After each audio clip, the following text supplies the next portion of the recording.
What's going on YouTube? I know it's been a while, and figured I'd make an update video and share some other stuff with you. Gosh, can't even remember how long it's been since I had the surgery at this point, but last time I talked to you guys, I was having issues with some of the symptoms coming back, and happy to report that a lot of that, now that I'm aware of why it was happening, which, as a reminder to you guys, I was having issues when I'd have my arm completely extended straight, like on my left one, which I haven't had any surgery on yet. And I was getting symptoms. I think a lot of it was due to the fact that sometimes I like to sleep on my stomach, almost like a log, just with my hand straight out like that. And I was sleeping on my arm, and I think that was really irritating it. So since then, I've stopped that, and the symptoms have gotten a lot better. I'm pretty much full on back at the gym, strong as I've been, work out as much as I want, and not really having any problems with it. Even did like really heavy deadlifts the other day where my arms obviously are straight when I'm doing it, and it didn't really irritate it. Oddly enough, the only time I really start to feel it is when I'm walking around for a long time, just because your arms are straight and swinging at your side. So if I'm in Vegas, so let's say we went to, I don't know, a restaurant down on the strip or something, and we're walking around afterwards on the strip or doing something like that, or if friends in town that want to go down there, that's the only time I start to feel it. So it's good. I'm sitting here at my computer, and when I'm sitting here with my arm bent, working on the computer, it doesn't bother me too much. I tried to be as ergonomic as possible. It's kind of hard with this desk, but it's helping. The only question now is if my left one's going to hang in there for me. So, you know, just getting my Google AdWords certification, which I got, and a couple other certifications, just making sure all those are up to date so that, if I feel like the left one can hang in there, I'll just start, putting my nose to the grindstone and trying to get something a little bit more steady than my consulting gigs I'm doing now. But anyway, so the other thing I wanted to share with you is I did a video, I don't know, a couple months ago, and I was answering questions, and people were asking me about the Flextend glove. Now, I specified in the video that I didn't use the specific Flextend glove because it's like $130. I'm not going to pay $130 for a glove. But I found one on Amazon, which was the exact same thing, gave resistance with your fingers like this and opening like that. While it didn't have the string that goes from here to here, I don't really feel that's necessary, and I'll probably get hate from the Flextend trolls, which I'll tell you about in a second. But at the gym, I do stuff for my rotator cuff, so that's giving me resistance in this direction, and I also do it with resistance in this direction with a cable machine. And yes, I'm not, working it at the same time I'm working these extensors, but you can work two things at different times and still get the same effect. I mean, that's like saying I have to go in the gym and do an exercise that exercises my whole body at the same time. Clearly, you don't do that. You do stuff for your chest, you do different exercises for your chest, you do squats for your legs. You get the picture. So I don't think it's necessary that I'm doing this at the cable station when I'm doing my rotator cuff. I'm still getting resistance in this direction and that direction. And then they have you doing exercises like this with the Flextend. Again, I told you guys, I really feel like that's just a nerve gliding exercise. And if you want to add resistance to it, well, yeah, that's called a tricep press down, like this and like that. You can change your grip. You can hold the rope like this. So I do all those things already at the gym. It's not like I'm deficient in those areas. And again, I stated that I don't feel the Flextend glove is really necessary because the exercises that you do with the Flextend glove, or I had my Flextend substitute that I used for a couple weeks and tried it, and all it did was really make my extensors even more sore than they are. And I can tell you right now, on you guys, if you do this and wiggle your fingers, you'll see your extensors move. The theory on the Flextend glove is these pronator muscles down here in your forearm, this big massive muscle outpowers these. Now, yeah, they do, because this is a big muscle and this is a really small muscle. But are you ever going to get this muscle here to be as strong as this to create perfect balance? No. I mean, it's just not going to happen. There's not enough muscle right here to even get that kind of strength. I mean, the equivalent would be try doing a wrist curl with a weight like this. You'll be a lot stronger like that than you will be like that. I mean, that's just the way your physiology is. And for those of us that type for work, for pretty much do anything on a computer or anything of that nature, you're already really working these muscles. My wife works at an office job. I work at a desk. If I work these any more than I'm already working, they're already overworked. So why would I work them even more? I mean, it's not like you're doing real hardcore, resistance with these. It's just still working them in the same way. They're getting little mini exercises every time you lift up your fingers. So, I mean, in my opinion, that's why the Flextend glove, I don't think it's worth it. I don't think the inexpensive substitute is worth it. And the nerve glide exercises, they help for some people, but the key with that is whether you have subluxation or whether you have just a compression. You got to go to the doctor to try to get that figured out if you can't figure it out on your own. You can feel around for your nerve to try to see if it's, rolling over your medial epicondyle bone right here. And that'll give you, if it's starting to round over it, you probably have a problem with subluxation. Now, all nerve gliding exercises are supposed to do is loosen up the nerve so that it glides through here more. Now, if you have a compression issue, that would theoretically help you. That could help you. That probably helps a lot of people that have that issue. But if you have a subluxation issue with your nerve, freeing it up is not going to help you at all. I mean, you can try. There's no hurt in trying it. By all means, try conservative treatments like night splints, nerve gliding exercises, stretching, massage, chiropractic. Try all that stuff if you want, because believe me, I tried it all. I tried it all for 5 or 6 years before I got surgery. It wasn't something I just jumped into, So when I share my opinion on something like this glove or anything else, and I catch heat from these people coming on my page and saying that I'm disrespectful and irresponsible for giving my opinion, I just think it's crazy. So try those things. But anyway, if you loosen up this nerve, like this is essentially what I had a decompression surgery, right, on my nerve, essentially first. And then he bent my arm to see what happened with the nerve. Now, if he decompressed it and it stayed right in the groove, that would have been it. He would have sewed me up and sent me on my way.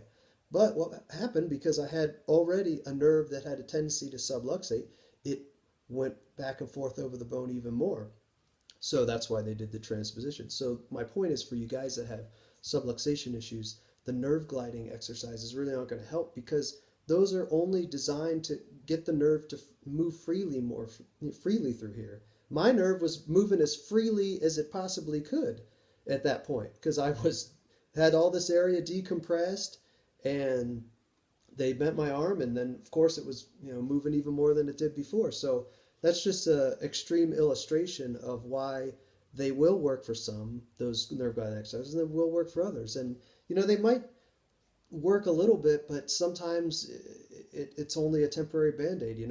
I did some things conservatively with the night splints and altering the way I work at a desk, everything I did in my daily life to try to avoid surgery. But there comes a point where those things, they're not going to help. And I have a suspicion that the person that came on my page and was writing about this is affiliated with the Flextend glove or whatever, but that doesn't really matter. But my point to them was, you have to look at who's giving you the information. I mean, it's like going into a used or going into a car dealership and the guy's telling you how great the car is and, oh, you're going to be so safe in the car. Is it really because he cares about your safety, or is he trying to sell you a car? So if somebody tells you that this glove is going to be the cure-all and end-all to all your problems, is it really? Or, do they want you to get to buy it? Oh, I have a money-back guarantee. Well, how many people buy it, use it, and then are just too lazy to send it back? Or maybe there's some sort of stipulation where you have 30 days, and that 30 days starts from the moment you order it, but then it took 2 weeks for it to get delivered to you. Now you have 14 days. Why do I know all this stuff? Because I do marketing for a living. I sold, millions of products online, through, television ads, through online ads, through websites, through, call directly from a television ad. I understand how these work, so I have skepticism when I look at things.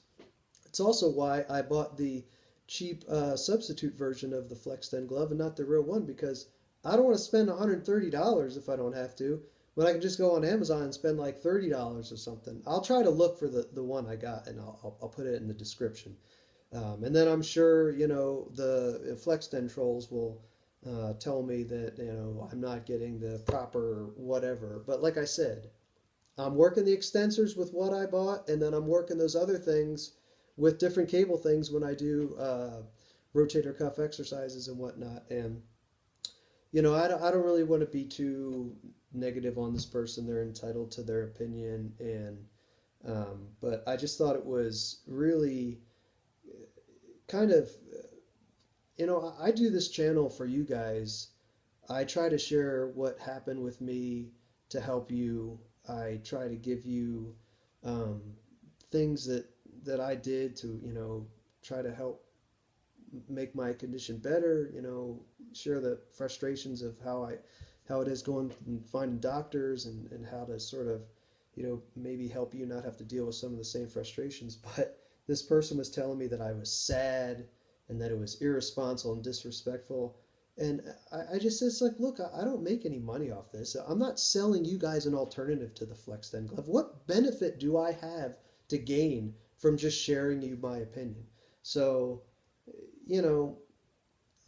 that's what made me think that it's somehow affiliated with them, and maybe they didn't like it that my video was popping up higher in the search results than some of their other ones. But they told me there were thousands of positive reviews on the Flextend glove YouTube page. Well, if you look on the YouTube page of the people that manufacture the Flextend glove, this company, there's literally one comment across 4 videos. Now, I'm assuming this person meant the other channel where there's, I don't know if he's a physical therapist or chiropractor. He doesn't really ever say.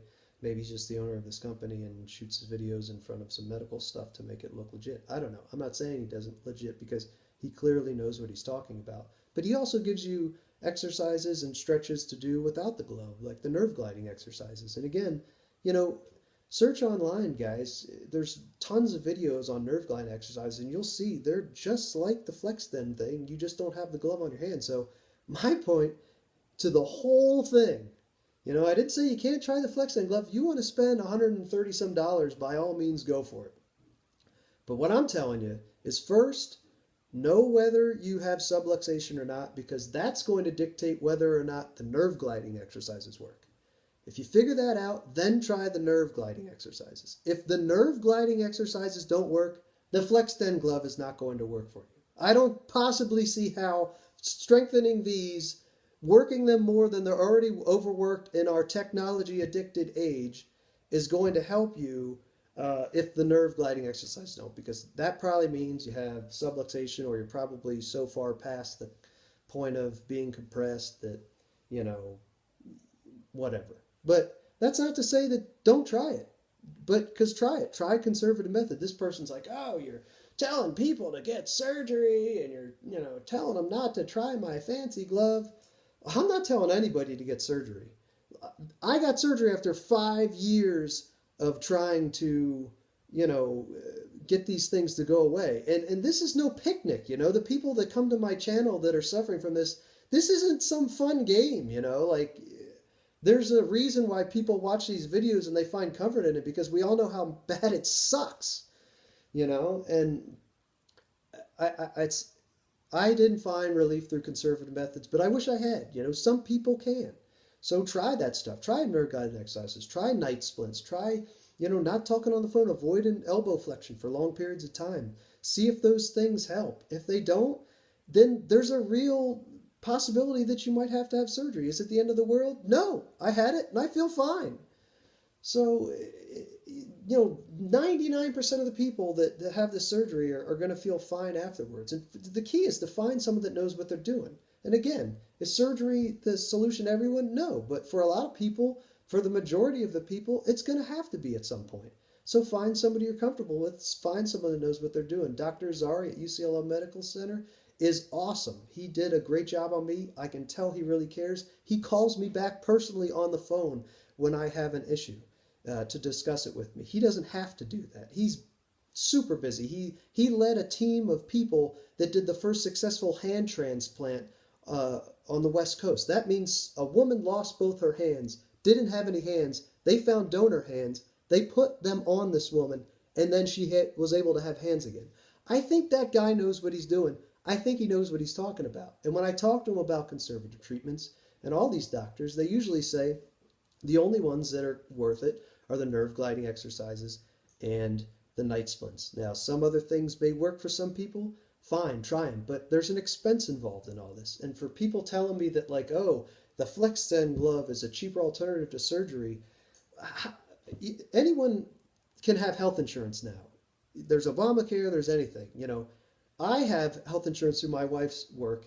It's not the greatest, but I only paid like $100 or so for a permanent solution, where I would have paid $130 for the Flextend glove, and then I would have been out $130. Oh, wait, that's right, I could send it back. But how long do I have to do that? I don't know. You guys can read that on their webpage if you're interested in it.